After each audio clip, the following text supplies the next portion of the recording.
We talked earlier offline. I don't want that high definition camera on everything. I want to see the fuzzy. It's more like music.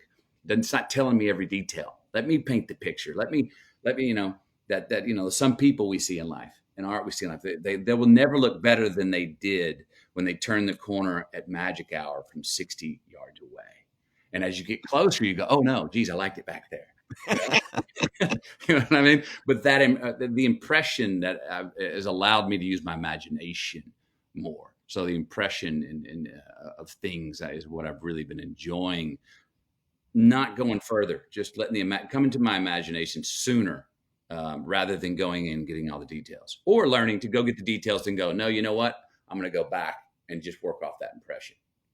I love that for so many reasons, not the least of which, but one that really caught my attention and I want to revisit just for a second is there's the craft and then there's almost the intuition. And there's a craft of filmmaking, of acting, of writing, of playing music, of all of the different sort of disciplines that you mentioned. And so many people tend to over index on that. But one of the things that I loved about learning more about you in preparation for this was you were sort of weaving in and out of craft and intuition. Early on, it was all intuition, and then you bounced into craft, and it seemed like that has happened with so many different things. Even writing your book, and I'm wondering if you can expand on this idea of intuition. Your book, it's like a I think you called it a rodeo in the beginning, and it's given you a bunch of scars, something like that. But this, talk to me a little bit about how to trust your intuition, because most people out there, and again, the people who listen and watch this show have for 10 years, they consider themselves creators and entrepreneurs and fire starters, and yet so many people just run to the craft because it's easy. You can pick up a camera has settings, you can press a button, you can get a better camera, and there's a fear of the soft stuff, what you just talked about, which really captured my heart for a moment. That was the fuzzy. And how do you learn to trust that fuzzy? Because it seems to me that's where all the best shit in your life has come from, the fuzzy. Yeah, I think so. Now, I must say, you know, the non fuzzy, the definition, the I know it, the arrogance of that has put me in many a playing field where things got fuzzy real quick when I didn't think they were gonna, which gave me the gift of that. So, I know in writing the book, there were times I looked at that places where I was an arrogant prick, but I look back and was like, oh, I'm so glad you were an arrogant prick, a Mr. Know-it-all, an absolute definition of the situation, because it gave you the courage to put yourself in a place where things got fuzzy, and then you actually learned you saw things a different way, which I wouldn't have had that courage to put myself in places if I wasn't in that place of definition, right? Um, craft intuition is what it seems to be that the constant dance between the two, just as it's a dance between responsibility and fate, uh, uh, um, uh, responsibility and freedom. When do we? I'm gone between this. Sometimes I'll write the headline first. Write the freaking headline. Put the stake in the stand out there in the sand, and then just live the story towards that. Or before doing a film, sitting down with producers, directors. What's the poster look like? Well, it's a close up of your silhouette right there. Okay, well, this is going to be a character piece. It's going to really follow my character. No, it's a wide shot, and these silhouettes are coming over the hill and it's big, wide, 70 millimeter. Oh, okay. This is more of an epic story driven story. It's what I mean when I say I want my direction north, south, east, or west, and then give me 16 lanes to swerve in. But let's just make sure that we're all heading in a general direction. Before I get started, I'm always like, okay, I don't want to know the details of exactly everything we're making here, but what album are we making? Is it rock and roll? Is it country? Is it jazz? I mean, can we at least say that? So I just want to know what kind of album I'm playing on, as a character, even when I go act, not even literally in music. Um, but other times, I won't write the headline. And I look in my book, I think a lot of and you said it in the question, a lot of stuff that I think that has art that maybe I've created that has been most true to me are when I jumped off the cliff and figured out the headline wrote the story towards the headline. The headline was written when I landed or learned to fly, And so on one side, I'm very much a perfectionist. I love to be in the know. I love to know what I want and get what I want. And on the other side, trusting that thing to go jump off and go, I'm going in this. I'm diving in this proverbial pool, and I don't know how I'm going to get across it, but I'm going to trust that I'll come up on the other side. That's been probably the biggest buzzes that I've had as an artist. But for me, I think it's been a continual dance between those two, because if I've always been a guy who, to this day, I don't put anything in drawers. I need to see it. Okay. No drawers. And nothing No in drawers. drawers. No drawers, because I'll forget about it. Where did you put your forks? They're in a cabinet, but the cabinet's one of those big grated steel grates that you can see through with inches. No way. Yeah, Amazing. every plate, everything in our house, I have to see it. So I still do have that sort of uncomfortable feeling of, wait, no, I got to see it. I've always been the guy who, if I have the key to the door, to get from this room to that room, but it's in there on the kitchen table, I'm going to leave this door cracked just so I can see that, Now, I'm still learning to go, no, go ahead, lock the door, dude. Trust that the key will work. Go ahead, shut the door. You don't know what's on the other side. Don't be afraid of the dark. And I've gotten, I pulled some things off in that situation. But that's something I continually am still trying to work on.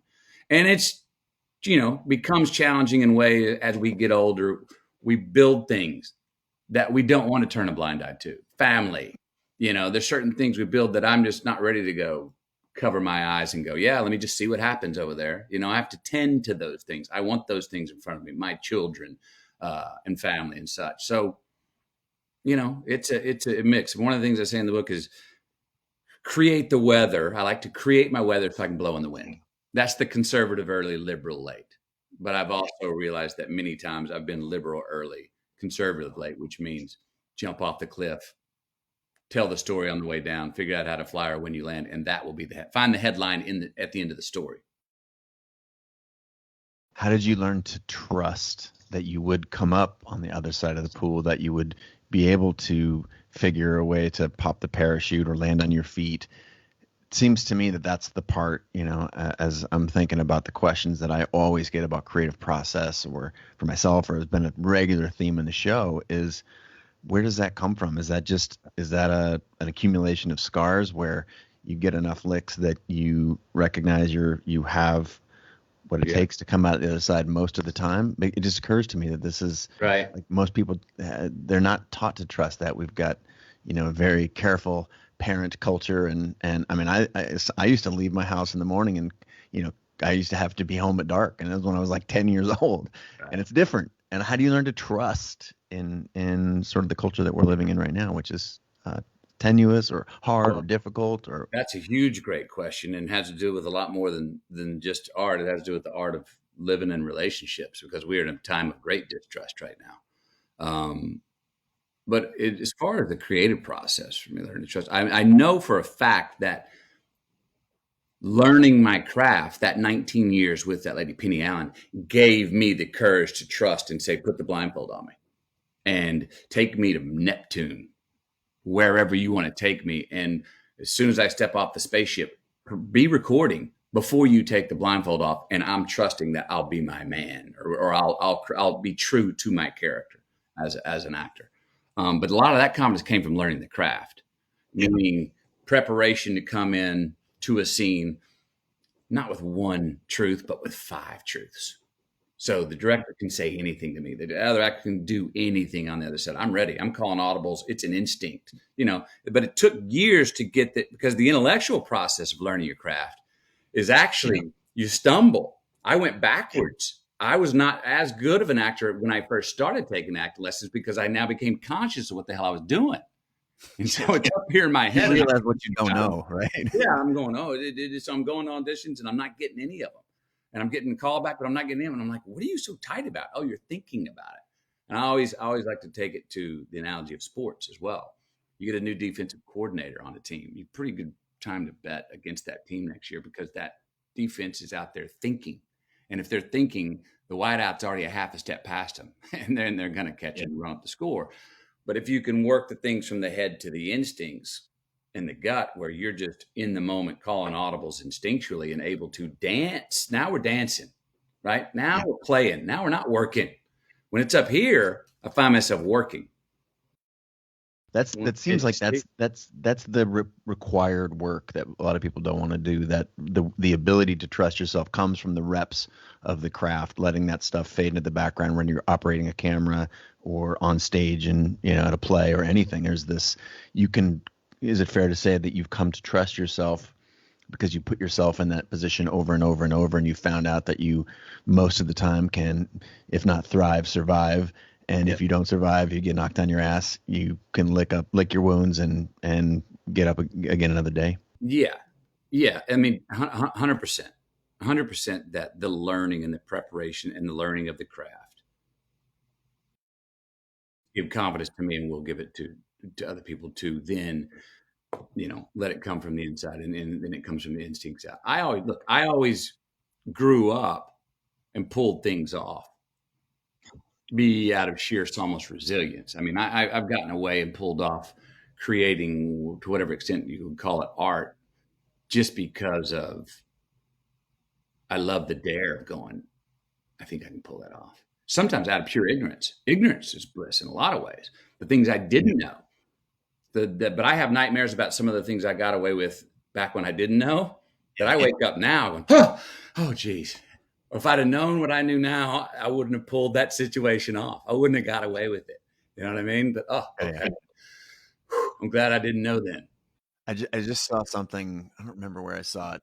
It's like you start off and there's sort of a naive simplicity, and then you go into, I think this thing said, functional complexity. This is you're learning a new defense. If you got a new defensive coordinator, and what mastery looks like is sort of effortless simplicity. Again, it comes to trusting instincts and repetition. And I think that there was that seemed to be a theme, not just with your professional career, but with your family, with your friendships, with your going on these walkabouts. There seemed to be this yin and yang, on and off, ebb and flow. And I'm wondering if that's intentional for you.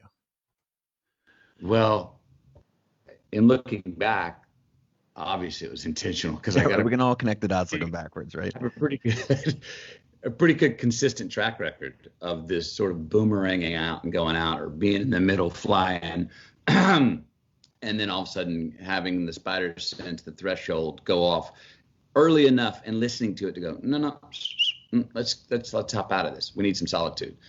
I need some demarcation between the events and the circumstances that are happening to me in the day. I got to go get some prudence and see what the hell matters to me, what's true to me. So I've practiced. When I look back, I'm honored with how I have practiced going away to solitude at the right times, many times, not every time, but many times, to get my head aligned with my heart and spirit, to get my feet on the ground, but still find that place where I felt absolutely humble, the most humble, but absolutely the most powerful and the most creative. And I've battled that through my life. A lot of times, one was my definition of humility. I used to be kind of falsely modest. And that's a bunch of bullshit, So then I heard this cool quote about humility being admitting that you have more to learn. Well, that one I went, oh, okay. I can still receive. I can have the humility to receive, but I can still stand up tall with my heart high and my head high, and engage and have an identity and have judgment and have discernment, but still be able to have the humility to receive things. And that, is another way of saying what we're talking about. This reciprocity of the give and the receive and the putting out. And are you putting out, and is the world reverbing back to you what you're putting out? Again, is that gap closed? Yeah. How wide is that gap between what we put out and what we receive? But boy, it's beautiful when that gap comes in lickety split, like that. When it comes back with a large gap, you're going, what am I misreading? Did I misinterpret that? Did I not communicate that the right way? Was it in the wrong place? Is my timing off? Am I not giving context or consideration to the entity or the person or the place or the art that I'm engaging with? And, sometimes you can work out those relationships, recalibrate.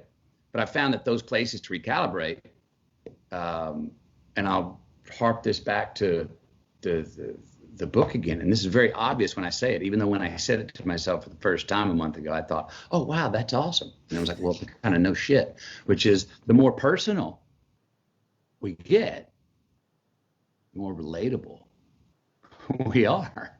Yeah. That seems to be the thing with art or translation or communication. Um, and so I see them sometimes that as a contradiction, when in fact, no, it's not. And at the same time, I want to make sure this is clear, because I also say, hey, wait a minute, what do you mean the more personally you get it? What are you saying? So pure honesty is art? No, no, no, no, no, no. Yeah. If that were true, then a 12-year-old girl's diary is as good as Shakespeare, and that's not true. So there's a difference between self-expression and art. But can your own self-expression be formed and structured in a way of art? And when it becomes art is when it's relatable to the we, where the I I think that meets the we. that gap that you're talking about, maybe that's authenticity. Maybe like there's a resonance. I don't Mm, know. I think it's vulnerability, authenticity. There's something in that, yeah. like the Venn diagram of those two, maybe that's when the art feels the best, when there's this connection. And you reference now the book, and for those who aren't tuned into pop culture right now, the book that Matthew's talking about is Green Lights, which is your new book.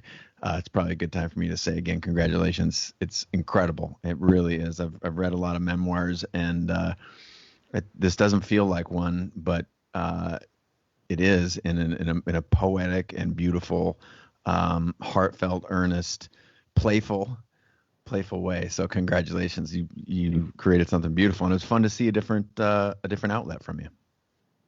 Fun to dive into a different outlet, another means of communication. Again, like we talked about earlier, fewer filters. Um, very, it was a little bit of a freedom journey for me. I'm not one for looking back. I like to do things. Yep, that was done. Let's move on, move forward. But to go back and track my lineage to from zero to here, be surprised, and go, huh, the same stuff you were interested in at 14, you're still interested in. Oh, let's have a look. Have your questions on the same subject evolved a little bit? Well, that's good. Okay, a little bit, but we're still waking up in the middle of the night excited to write down the same things about trying to figure out the science of satisfaction and the art of living, and what relationships, and how are we responsible for the green lights we create in our life? How do we get lucky sometimes, and how to keep our head up and own that good fortune and take advantage of it? And then how is it sometimes just about perspective of coming across a yellow light and sometimes going, I'm not even going to give that son of a bitch credit. I ain't slowing down. I'm pressing the gas and blowing through that son of a bitch. And that's also another way to catch them. And then I learned through the writing of the book is that the hardships and the crises in my life that I would call metaphorically the red and yellow lights, those have been the best. Those have been the best tools and teaching lessons that I've had. Those I'm quite sure I would not be here talking to you right now with the life I have, family I have, unless I had those. And I wouldn't give any of those back. Brilliant. It Mutual friend of ours, Tim Ferriss, she talked to Tim about journaling, and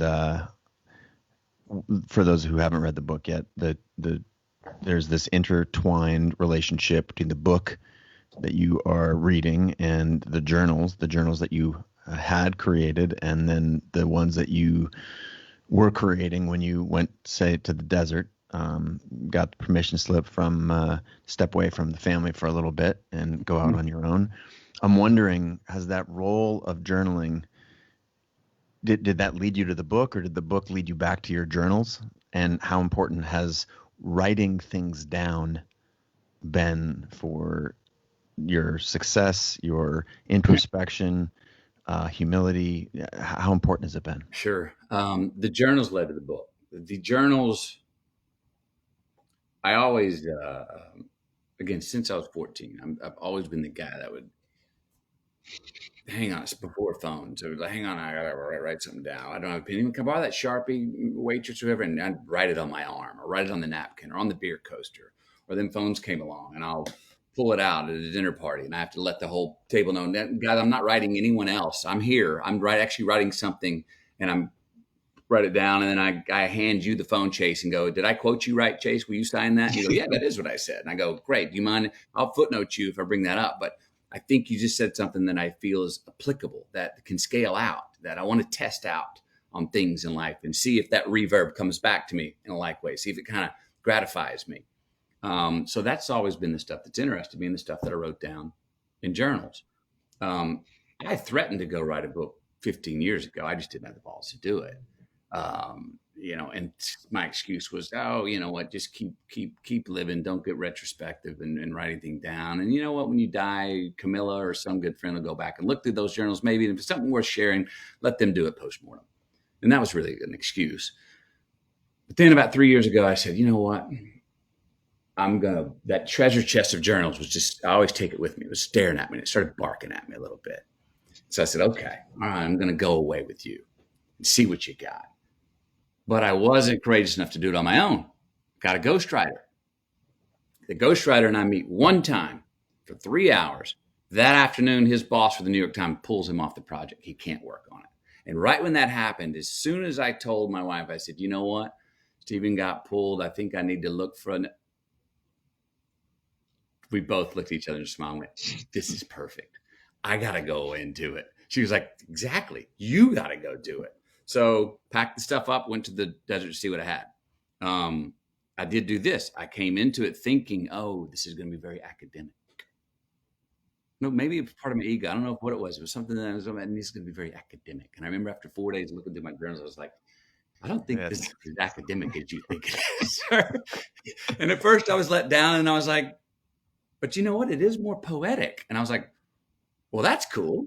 All right, that's more musical. I like that. And so I sat there and I went through these thousands of pages and stacked them in their categories. The categories they fell into were stories, people, places, prescriptions, poems, prayers, and a whole lot of bumper stickers.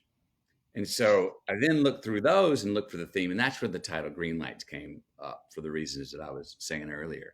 And look, I found that I remembered more than I thought I forgot. I knew that I would be ashamed of certain things. I knew I'd be embarrassed about certain things. I knew I would, as I said earlier, see myself as an arrogant prick at times. And I saw all three of those things and felt all those. But most of the stuff that I thought I would be embarrassed about, I laughed at. Most of the stuff I thought I'd be ashamed of, I'd either already forgiven myself for or forgave myself for in the writing of it. And then those things where I was an arrogant little know-it-all prick, I was like, well, that arrogance did put you in the ring and you gained more out of that arrogance and learned that you were wrong and were not a know-it-all like you thought it were, and you got more things that you wanted, and at least that arrogance gave you the confidence to get in the game. So yeah, it was overall it was fun writing process. I loved it. The hardest part was coming back to civilization and dealing with other people. The process of pouring your heart out can be grueling. It can be exhilarating. And that's sort of, I feel like what you just walked us through. You got the full tour of your emotions and reconciliation. And was there anything that you didn't get that you wanted to?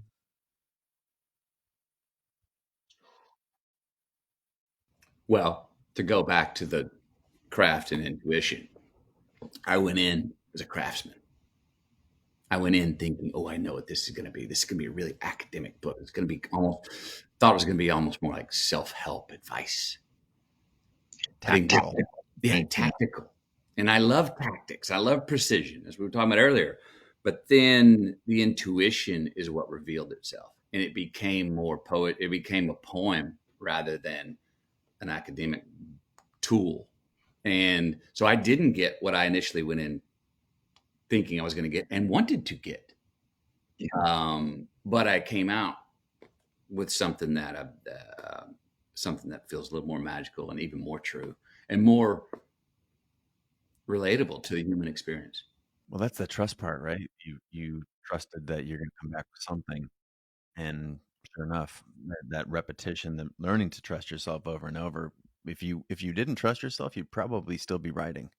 You try and be writing that technical, the how-to book. They're trying to force it, the old square peg in the round hole, and I remember it hitting me early on. I'm going and my wife gave me great advice when I left. She was like, "Remember, when you leave," she was like, "Don't come back. You don't even need to call me. Have a drink at 6 a.m. if you want one. Your rules need to be absolutely no rules." Well, when you're, someone you care about and love gives you that amount of freedom. Yeah. Well, Then every damn night at 6 o'clock, I climbed up on top of the mountain to get cell reception to call home. When she said, go ahead and have a drink at 6 a.m., then I would go days and not have a sip of anything because I was writing. You know, it was full open to do. And so I put away all the clock. I didn't know what time it was. I didn't give myself any measurement of day, night, meals. I said, you just do what you want when you want. You eat when you want, you drink when you want, you sleep when you want, you write when you want. And it turned out to be the writing was the champion. And I was averaging 17 hours a day. And the hardest part was saying, hey, we got to get a little sleep here. You got to get a little bit of sleep here. And what a awesome, challenge to have if you're going to go away and work on something is the challenge of saying, hey, I've got to set it down for a minute just because I got to get some rest. Having Camilla in your life makes me want to ask a question that the support that you just felt from her and um, the phrase, you're the average of the 5 people you spend the most time with.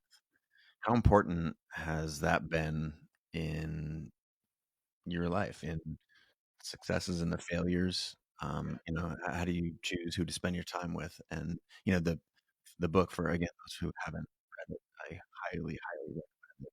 There's just so many intertwined stories with, family and parents and brothers and peers and agents and that were really powerful. And I'm wondering how intentional you've been with the people you surround yourself. I think I've been very intentional. Look, I've got 3 kids and a family. And when that happens, the first thing that goes is some of the friends don't have time to go right now. Hey, Chase, you want to go to Molly tomorrow? Let's put on a backpack. Let's go. No, it doesn't happen. So, the first few years after you have a first child, the friends are still calling, hey, meet me down the phone. So I'm like, oh, man, I can't. I'm running around. We're doing homework, putting kids to bed. And tomorrow morning, I got to go to the soccer deal at 6 a.m. No. So they start to understand that. You know, my favorite friends, I have a lot of male friends, and what we do, and I love talking to them about it. We either get together in person, or sometimes we'll conference call, or I really enjoy one-on-ones with them. And we talk about my favorite subject: how to be better people, how to be better men, how to be better fathers, how to be better husbands, how to be truer artists. And I like engaging with my male friends about those things, and people that have succeeded in their own right, that don't need anything from me. They're doing their own thing. They were just fine before me, and luckily I was doing all right before I met them. And then there is immediate family, which is the non-negotiable thing in my life. And what's beautiful about that is, you know, meeting Camilla and then us getting married, it was the first time where I was like, oh, okay. So if we fall down in the relationship, now you get up. It's not the sign of, uh-oh, dun, dun, dun, this is the sign of the end coming. You know what I mean? In previous relationships, something goes wrong, you stumble, you're like, uh-oh, this is a sign. Here we go. It's going to be broken. But now with her, for who she is in my life and also through the bond of marriage, it's like, you stumble, you get back up. It's not over. And before that, I used to, feel that, oh, you stumble. Well, this is the sign of on the way to it ending. And a lot of times it was true. So to have that security. Now, also that my family and having children immediately became number one, which put career or my art in number in the second spot. So scary. Again, let's go back to trust. Oh shit. Yeah. It's number 2. I'm not going to be as good at it. I'm not going to be as true at it. But actually, I became much more true at it and much more a better communicator through my art when it became number 2. One, because my work ethic was already good. I mean, you can't tell everyone make it number 2 because some people just go, well, okay, I don't need to do anything. My work ethic was already there. I was already, on it, chasing it, prepared, did the work, seeked it all the time. But because it became number 2, there's pressure that came off of it. It opened up the lid on it and I've taken more risks, got more courage, because if that fails, I know it's not the end of me. I got my non-negotiable thing, my family. that I'm taking care of. If that's in good spot and I don't have to look over my proverbial shoulder when I go onto the set or go away to write or whatever, then I'm just ferocious at those times when I'm working or when I'm creating because of that security I have of that non-negotiable aspect of my life, which is my family. More ferocious than I used to be before. Well, the risk is an interesting topic. It's something I made. I've got some notes here that I made when I was reading, and there's a point in the book, I think, that you're like dry on auditions for like 6 months, and I think it was after you'd had some success, and it's classic like sophomore slump, probably, right? You have some success, and I think if I'm remembering it correctly, you attribute that dry spell to not taking the same risks that you did early on, almost when it was that sort of like that neophyte, don't have the skills. What did I say earlier? Like just blissful simplicity, and then you start getting your head, the sort of the functional complexity kicks in. So, what did you realize that risk was? When you acknowledged that you weren't dry because you weren't doing the stuff that got you the gigs in the first place. Did it? Was it immediately? Did you shift gears and start doing the things that made Matthew, or how did you approach that? No, I actually became the arrogant prick I was talking about earlier. Instead, like, I'm going to change this. I'm going to go another way. And it was a very awkward move. But again, it was one of those arrogant prick moves that put me in the game to absolutely embarrass the snot out of myself, which then woke me up to go, oh, okay, now I get it. And I'll tell you the story because it's a funny one.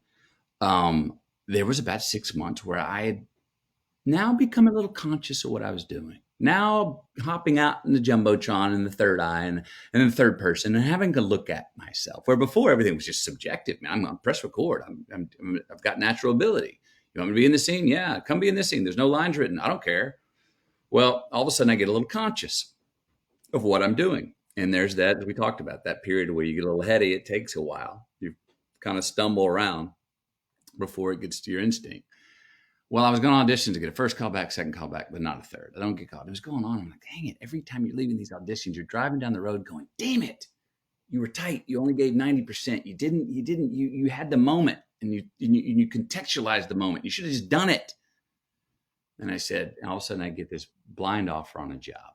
This movie called Scorpion Spring. It's an independent movie. I'm supposed to come in for one day's work.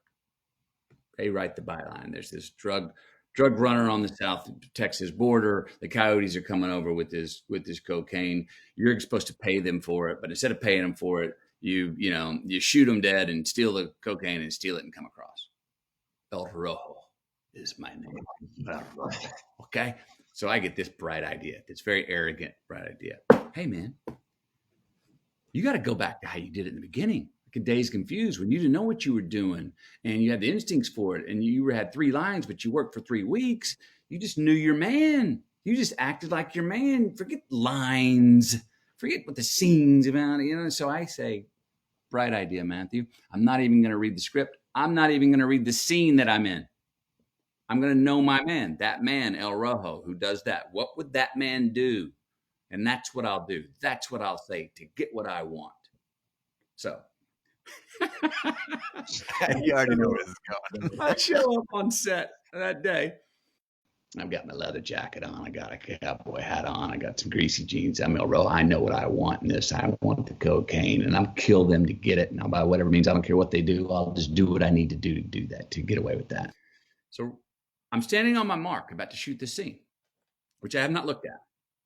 And one of the PAs comes by and goes, Miss McConaughey, would you like some sides? And sides are that little small version of what the scene is. And I guess I'm starting to feel a little anxious and maybe a little insecure in my plan because I said, yeah, let me have a look at those.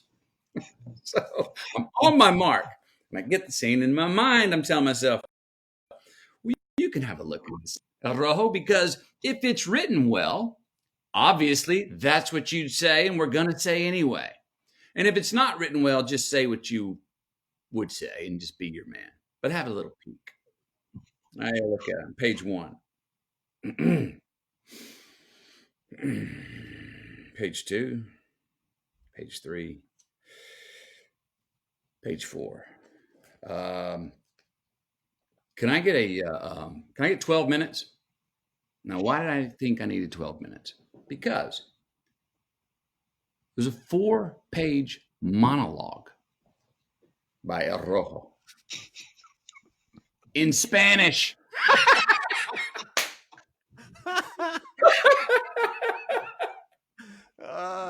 So this bead of sweat comes up on the back of my neck, and I remember, can I get 12 minutes? Which in my mind, I remember very, very distinctly.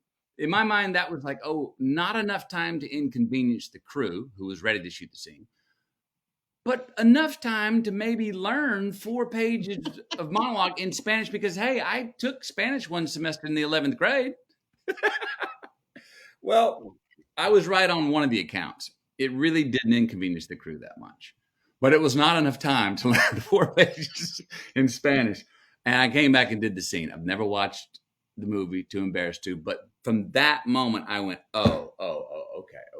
No, you have to prepare to have the freedom. You have to have conservative early to be liberal. Like you have to know your craft, understand it at every angle possible so you can come in and forget it all. And I started taking a lot more risk at that point, led to a meeting with Joel Schumacher on A Time to Kill. I went in to meet him for another role, a much smaller role in the movie. But before that meeting, I not only read the script and the scenes and every character in the movie, I read the book and was quite clear that what I wanted was the lead role, Jake Brigance, and went into that meeting looking for, saying, wait for a moment to let him know that. And we got in that meeting. I remember I was smoking cigarettes at the time. I had a sleeveless John Mellencamp t-shirt on. And I'm sitting back, and we had just gone through all the reasons that I was right for this other role of Freddie Lee Cobb. The conversation settles a second. Smoke a cigarette. I go, so who's playing the lead of Jake Brigance? And he goes, I don't know. Who do you think should? And I remember I went, I think I should. And he goes, that's a great idea, but it's never going to happen. You're kind of an unknown and the studio needs a name. Da, da, da, da, da. Well, not to go through the story of how many things went my way, but I ended up getting a screen test for that and got the role. But that was because of the embarrassment that I felt of sitting out there, not knowing my scene and not knowing my man and my character on that film Scorpion Spring, that I got so prepared for the next meeting and have been since, that I come in majorly prepared so I can maybe pull off a little spot in the middle of a conversation and throw my name in the hat and have the confidence to go, well, no, I think I should. If I wouldn't have been prepared on that, I was ready to answer any question Joel Schumacher would have had of me about the character of Jake Brigance. I was ready. I could have talked to him for 30 minutes about who Jake Brigance was because I read the book, because I read the script, because I came in loaded. So that arrogant little ignorant move of, hey, I won't read the script. I won't read the scene. I'll just do what my man would do. The clumsiness of that lesson is what spurred me on to taking a lot more of the risk that I've taken since, and many of them have paid off. It clearly has been, it's worked for you. And another thing that emerges in the book that seems to have worked is the idea of the walkabout. Now, we already talked, Camilla gave you the sort of the green light to go away and do the work that you need to do in this particular chapter, to write this particular book, pun intended. And yet, if you look backwards, which is, as you said earlier, how we connect the dots, there have been many walkabouts. There was a walkabout, ostensibly a walkabout in Australia. Southeast Asia, these walkabouts that have seemed to be like a fixture in your life, like a drumbeat. Is that hiding or is that seeking? Is it, how important is it? And how important do you think it is for all people? Is it just Matthew McConaughey or is it everybody? What's the role of the walkabout? I think it's incredibly valuable for anybody. And look, not everybody, as we said earlier, can say, okay, I'm going to throw in a backpack and go on a 22-day walkabout in Peru or Mali or Southeast Asia. I get that. I still have to work today, every day. Can I get an hour? Whether that's breaking a sweat, whether that is starting the day off with myself to do a little inventory of what my day is and how I'm feeling and how I want to approach it. going around and making sure that I'm good with good morning to each child and my mother and my wife first before I go hop out of the bed and want to engage in my work, which I can't wait to do. Don't go check out all those things. So if I'm on the if I'm right with my family early off to start the day before I go to work, I'm not coming out at lunch and they're going, "Oh, hi, well, good morning," and all of a sudden that's the start of a little bit of tension. You know what I mean? Yeah. So it's constant check-ins, but those are I always is it hiding? Sure, it was a bit hiding, but I made sure to go, look, I'm not a big fan of running away from anything until I know what I want to run to. I'm always going to look, what's the affirmative? I don't want to regress or step back unless it's something I'm going to. And it's the old how when people speak, it's like don't use the double negative, just use the affirmative that affirms the opposite of the negative. Um, so those were times for me where one was forced on me. The year in Australia, I decided I want to go away. That was crazy, by the way. All that was Pretty crazy. that was crazy, man. Just straight up. You got to read the book. I mean, you should go into a little. You can go into a little bit, but I don't know how you weathered that, man. I don't know. Sorry to interrupt. It was a forced winter, yes, of insanity, and one that I'm quite sure I wouldn't be sitting here right now if I didn't have that year. But other ones were conscious to me. I mean, I get famous in Hollywood over one weekend. That movie, A Time to Kill, comes out. The world's a mirror to me. I'm not meeting strangers anymore. Everyone has a bio on me. Everyone says, "Oh, I love you. I love you." I'm going, wait a minute. I've said that to 4 people in my life. Well, do any of these scripts. Wait a minute. 2 days ago, you wouldn't let me do any of them, and I would have done all of them if I could, or I would have done any of them. Now you're saying yes, any of them. Give me some discernment here. Wait, what matters? I got to get the hell out of Dodge. I got to go hear myself think. And so, fortunately, had a specific dream that kept recurring in my life that gave me sort of the impetus to go, oh, you got to go chase that dream. And one of those was particularly to the Amazon in Peru. And I was looking for a Fugamundi. I was looking for a Walkabout. I just need to have a reason to chase it.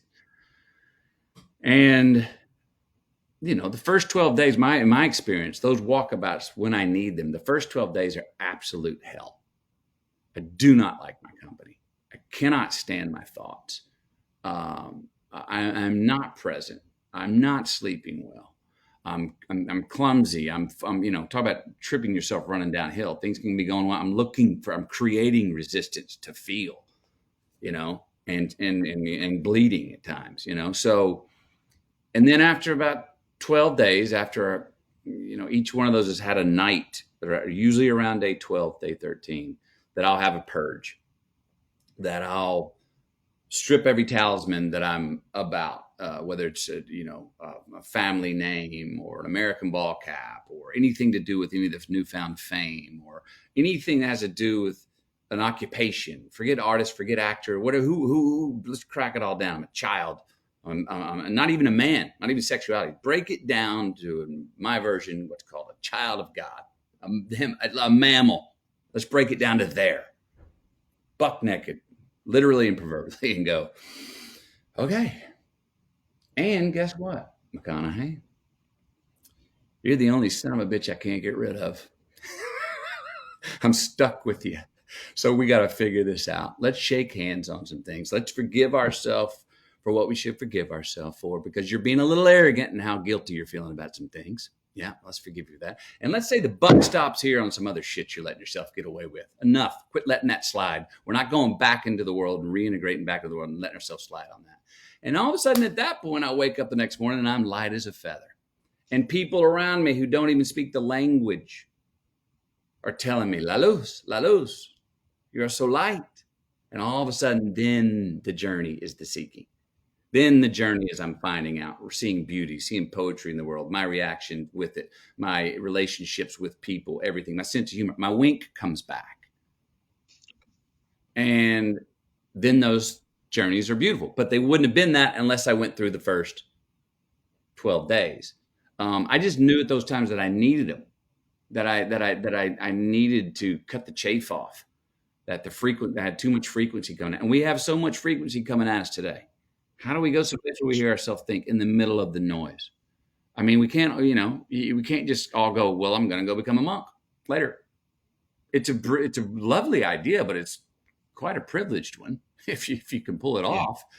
So how do we find that in the daily dance? When times when I found myself kind of leaning into conversations or intruding or wanting to interrupt or already thinking about what my answer is to someone's question or what my take is on a certain topic, I'm like, whoa, you're a little you're a little fast forward right now. Why are you racing against time, McConaughey? Let time come to you. Sit back. The times when I'm happiest, and usually are those proverbial walkabouts or better daily maintenance of them in my daily life without having to go away for 22 days, is, and I do this every day. And it's a really good measure through the day. Don't wear a watch, but just guess what time it is. And if when I know I need to take some time off, whether that's a walkabout or a daily maintenance or church on a Sunday, is when I go, it's 4:30. And it turns out to be 3:02. And I'm going, whoa, we better slow down, son. You're an hour and a half ahead of natural time. When I would say the happiest is when I go, I bet you it's 4:46. And I look at the clock and it's 4:44. I'm sorry, no, 4:48. I'm 2 minutes behind time. I'm just on the back, like a good drummer in a rock and roll band, just on the back side of the wave, just on the back side of the beat. That's when I'm the most happy, when I'm slightly behind time or I'm on it. I love being on time, but like being slightly behind it and feeling like that. So I'm like, that's right. Time is on my side. I'm going to dance in with it. Don't be in a rush to race to the red light. You know what I mean? Which happens so much, racing to the red light. You get there and you go, oh, I rushed and I got here. And now what? Oh, why didn't I just enjoy the drive getting here? And I would have got the same amount done. And actually, I would have enjoyed the doing of it more. It's very insightful. There's this element that when you're talking about it, sort of like coming home. We go away, whether it's on a walkabout or in our own mind. We're being distracted by all the stuff. You talked about it for the first few days of your walkabout, and then you've come home. I also found there's a really interesting recurring theme. Seems like now that I know a little bit more in your life, but also in the book, like you've talked about home as permanent or